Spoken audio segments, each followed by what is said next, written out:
I wanted to show a few different types of hot glue.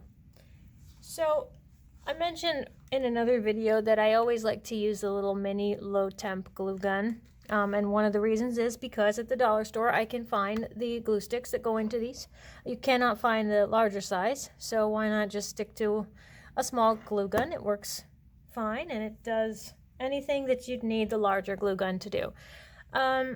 I stopped using my larger glue gun for not just that reason, but for another reason as well.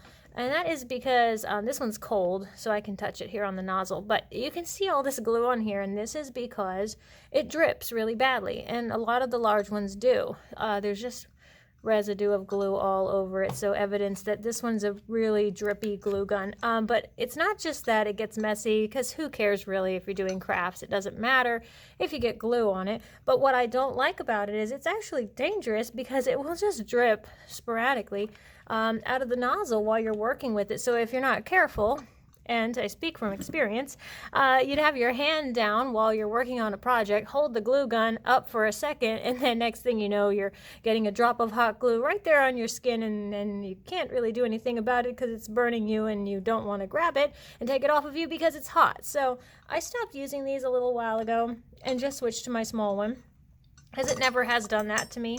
And I know it's not just a age thing, because this glue gun is fairly new, so you can see based on the handle and the very little amount of paint that's on it, this one hasn't been used nearly as much, so definitely should not be doing anything like malfunctioning and dripping all over the user.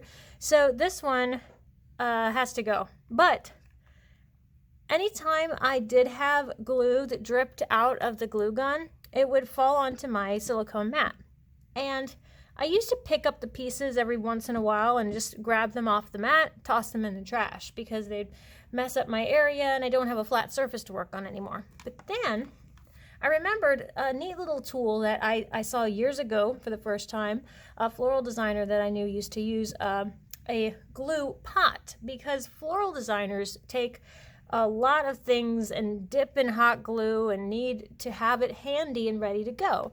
So they would take the end of the flower, say something like this, and they would have a flower stem sticking out far enough away from their fingers where it's not going to burn them. And they would have a pot of hot glue, hot and ready. They would just dip it in, grab some hot glue, and stick it onto the wreath or piece that they were making.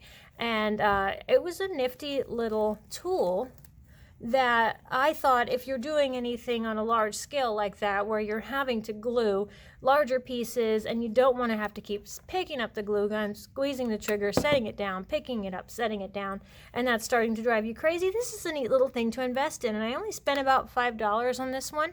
And it's a shallow one. They make them larger, and the one that I saw for the first time was actually quite a bit larger. But what kills me is they sell pieces of cut up glue sticks, just like regular hot glue sticks, cut in segments, maybe like 1/2-inch pieces. And you buy those for whatever they cost and drop them in to melt them so that you have glue to use. Well, every time that glue was dripping onto my silicone mat and I was throwing it away, that could have been glue that I was saving and using for something like this. So when I do a large project and I need to have glue at the ready and I don't want to have to keep picking up the glue gun, I'd like my hands to be free, I could use something like this. But rather than throwing those little scraps of glue away that just fell onto my mat and looked like something useless that I wouldn't need anymore because it can't fit into the glue gun once it's misshapen and spilled out onto something, you can peel them up, and it sounds weird, but save them in a jar, and when you have enough, you can put them into something like this, and then you don't have any waste, and you don't have to spend money on those little pieces of glue.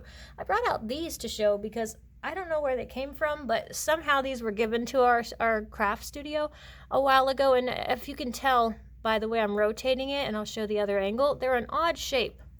I don't know what kind of a glue gun uses this, some sort of proprietary product, I'm guessing, some kind of special glue gun that uses these oblong shaped glue sticks, but they don't work for any of the glue guns that I have because mine only take the round glue sticks. Well, I hung on to them for a while because I figure I can find a use for almost anything here.